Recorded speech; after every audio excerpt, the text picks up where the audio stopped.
I am Dr. Pawan Karela, consultant surgical oncologist working in Cancer Centers of America, Nashik.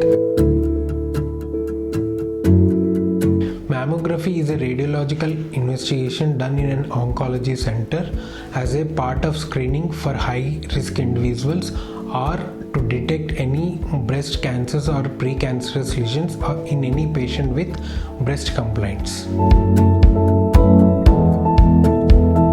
Pap smear is a test done to screen for cervical cancer or to detect other abnormalities of ecto and endocervix.